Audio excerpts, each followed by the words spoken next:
한동훈 전 대표는 어제 퇴장하면서 다시 돌아올 것임을 암시하는 많은 모습들을 남겼습니다. 어제 모습 잠깐 보겠습니다. 참 고통스럽지만 여전히 후회하지 않습니다.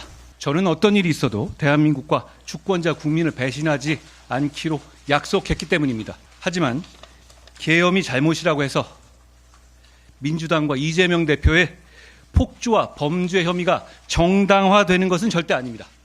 이재명 대표 재판의 타이머는 멈추지 않고 가고 있습니다. 국민들께 감사드립니다. 나라가 잘 됐으면 좋겠습니다. 당을 잘 이끌어 주십시오. 대한민국을 잘 이끌어 주십시오. 고맙습니다. 저를 지키려고 나서지 마세요. 제가 여러분을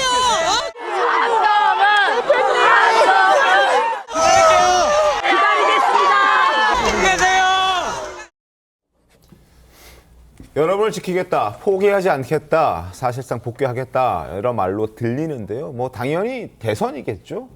그렇지 않겠습니까? 본인은 대선을 이야기하겠죠. 네. 조기 대선이 지금 될지 안 될지 모르지만 어쨌든 여러 잠룡들이 조기 대선이 거의 기정사실화하고 움직이는 상황 같은데 저는 한동훈 전 대표는 지금까지 다른 당 대표를 했다가 나중에 가령 예를 들어서 그 전에 상김처럼 네. 그렇게 물러나 있다가 다시 등판을 하는 게 그렇게 수월할까 싶은 생각이 있어요. 왜냐하면은 네. 일단 당내 세력이 없고 네. 그 다음에 이 현역 국회의원이 아닙니다. 그렇죠. 현역 국회의원이 아니면은 어떻게 여러 자리에 등판을 할 기회가 상당히 적고 그리고 이번에 어떻게 보면 본인의 한계를 좀 보였다. 친한계라고 하지만 이탈자가 12명, 최소 12명이잖아요.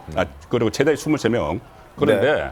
그 정도 해서 다시 본인이 대권에 하려고 하면은 안에서 국민의힘 안에 있던 밖에 나오던 하려면 자기 세력이 있어야 되는데 가령 예를 들어서 박근혜 전 대통령 탄핵 때 유승민 당시 의원이 주도를 했을 때 이탈을 한 표가 62표였어요.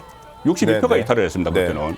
그리고 그중에서 한 30명이 나와서 바른 정당을 만들었어요. 네. 30명 정도가 같이 탈당을 해야지 그 정도 다음 대선에 그리고 유승민 전 의원은 출마를 했죠. 네. 60 몇 % 받았지만은 그리고 밖에 나가서 출마를 하려면 그 정도 세력은 있어야 되는 것이고 네. 그리고 지금 국민의힘 안에서는 사실상 이번 사태에 대해서 너무 성급하게 규정을 했다. 예를 들어서 이 비상계엄이 딱 선포되자마자 이것을 위헌적 딱 결정을 해버렸거든요. 그 다음에 12 담화, 대국민 담화 윤석열 대통령 나오고 나서 바로 직후에 이것은 내란 자백이다 해버렸어요. 네. 그래서 당 안에서 비판이 있는 것은 그렇게 규정을 한 것도 그렇지만 그 과정에서 어떤 중의를 모으는 절차가 전혀 없었다. 그런 비판이 상당히 많기 때문에 한동훈 대표는 앞으로 정치적 위상이 상당히 회복이 좀 저는 어려울 거로 봅니다. 알겠습니다. 한동훈 대표 어제 이제 사퇴한 직후에 자신의 SNS에 비상계엄 선포 당시 자신이 썼던 글들 이것도 정리해서 올리고요. 그리고 3일 밤, 12월 3일 밤 영상도 게재를 했습니다. 영상 좀 보겠습니다. 대표님. 지금 하나에서 오늘 대통령이 비상계엄을 선포했습니다. 요건에도 맞지 않는 위법한 위헌적인 비상계엄 선포입니다. 대한민국은 자유민주주의 국가입니다. 국민과 함께 자유민주주의를 지키겠습니다. 비상계엄을 반드시 막아내겠습니다. 국민께서는 안심해 주시기 바랍니다. 반드시 저희가 위헌적인 비상계엄을 막아낼 것입니다. 대표 이제 비상 최고위 지금 소집하신 거죠? 예. 예. 지금 어떻습니까? 5번의 예. 입장 발표와 이렇게 영상까지 나중에 추가로 올린 것 같은데 그만큼 이제 계엄에 대한 본인의 입장은 확고했었다라는 점을 SNS에 아예 좀 박제를 시켜놓으려고 했던 것 같아요. 네, 맞습니다. 몸은 떠나지만 본인이 생각했던 어떤 자산, 정치적 자산은 계엄에 대해서 분명한 입장을 한 거고요. 탄핵은 찬성이라는 것도 국민의 눈높이에서 뭔가 말씀하신 거 박제해 놓는 듯한 그런 생각입니다. 저는 한동훈 대표한테 가장 필요한 게 그런 말이 있습니다. 치타한테 가장 강력한 무기가 뭐냐? 우리는 치타요? 치타. 속도라고 생각하는데 네. 속도가 아니라 기다림이라고 그러더라고요. 네. 그러니까 어떻게 보면 계속 기다리다가 한 번에 나가는 거죠. 저는 한동훈 대표가 사실 총선 이후에 책임을 느끼고 저는 사퇴를 했을 때 좀 긴 호흡으로 대선을 위해서 뭔가 준비했으면 좋겠다 그런 생각을 했습니다. 근데 한동훈 대표의 어떤 등장이 대통령과 한동훈 대표의 어떤 표현이 그럴 수 있지만 두 개의 태양이 있을 수 없지 않습니까? 시기가 너무 빨랐다.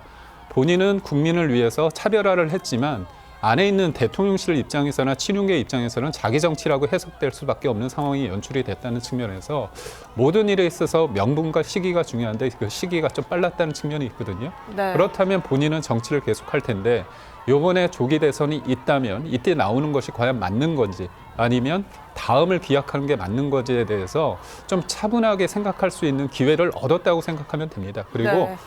어떤 사람의 강력한 리더십이 있고 뭔가 자기가 가지는 메시지가 있다면 존재하지 않는다는 그런 부존재가 도리어 존재감을 키울 수 있습니다. 아쉬운 면이 있다는 거거든요. 그런 측면에서 볼 때 한동훈 대표의 가지는 어떤 선명성 그리고 빠른 판단 저는 높이 평가하지만 정치는 때로는 좀 늦게 함께하는 게 중요하거든요. 그런 관점에서 한동훈 대표는 어떻게 보면 좋은 시간을 역설적으로 가질 수 있다고도 할 수 있습니다. 네, 지금 긍정적으로 평가해 주셨는데 한동훈 대표 재기 가능성 여부를 놓고 당내에서도 의견이 좀 엇갈리는 분위기입니다. 특히나 계엄은 보신 것처럼 공개적으로 반대했지만 탄핵을 하느냐의 여부를 놓고서는 설왕설래했던 모습도 지적의 대상이 되고 있는데요. 당 내부의 목소리 들어보겠습니다.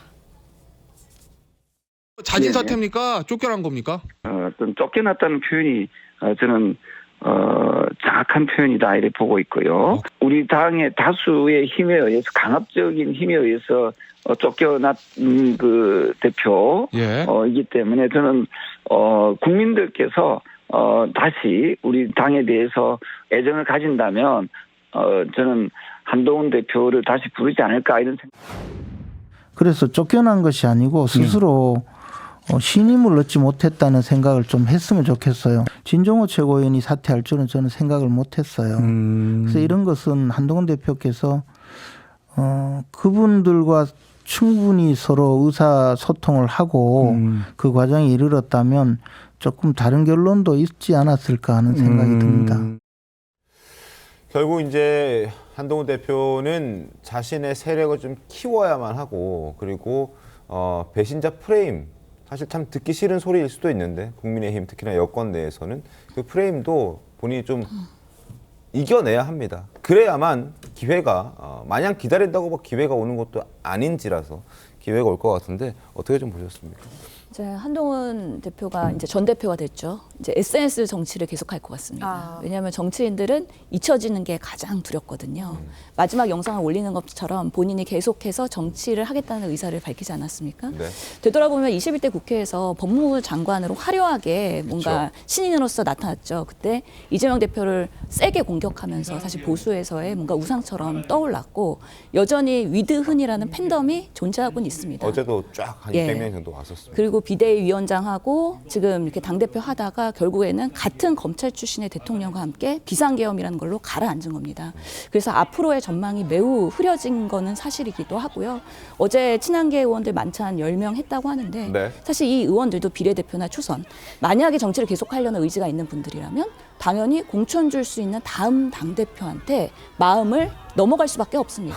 저희 민주당에서도 보면 당대표가 바뀔 때마다 의원들이 많이 그런 면에서의 현역의 권력의 당대표를 지지할 수밖에 없는 그런 여러 가지 상황들을 저도 경험을 했었거든요. 네네. 그런 면에서 지금 원내에 있지 않기 때문에 그 부분에 있어서 상당한 취약점을 갖고 있고 유지하기는 매우 힘들 거다. 그들도 나중에 시간이 지나면 한동훈 대표에게 등을 보일 수도 있을 것이다. 지금은 완전히 비주류가 돼버렸죠. 친한계 네. 분들이. 그리고 이제는 다음 총선 때 공천을 받기 위해서는 보통은 뭐 이제 초선들, 비례대표들 2년 지나고 나면 이제 다음 총선을 위해서 준비를 하고 있는데 정말 권력이 무쌍하다고 생각하는 게 권력이 있을 때는 그렇게 친하게 활동을 하지만 언제까지 힘없는 전 당대표한테 신뢰를 줄 수 있을 것이냐. 이게 정치적으로 연속적으로 계속 활동을 하는 것과 신의를 유지하는 것과는 반대로 가는 경우가 왕왕 있기 때문에 그런 부분에 있어서 씁쓸하면 아마 한동훈 대표가 경험을 하게 될 텐데 그럼에도 불구하고 국민의힘인 중진 의원들이 지금 국민과 괴리되게 뭔가 내란을 수호하는 그런 프레임을 가지고서는 계속 당을 지키기 위한 노력을 하기 때문에 오늘 조선일보 사설에서도 국민의 마음을 먹지 못하고 국민의힘 당이 유지될 수 있을 거냐고 세게 비판을 했었거든요. 네. 그런 면에서 나중에 대선이 되거나 선거가 되면 국민의힘은 트랜스폼을 잘합니다. 겉옷을 잘 바꿉니다. 그렇기 때문에 국민의 눈높이에서 또 메시지 낼 수 있는 그런 후보를 또 선임하기 위해서 여러 가지 노력을 할 거기 때문에 그런 면에서는 한동훈 대표도 잘 버텨보셔라. 또 다음에 기회가 있을 수 있다. 정치 신인이기 때문에 국민의 선에서 이번 비상계엄 매우 잘 대처했다라고 저는 그래도 지지와 칭찬을 보내고 싶습니다.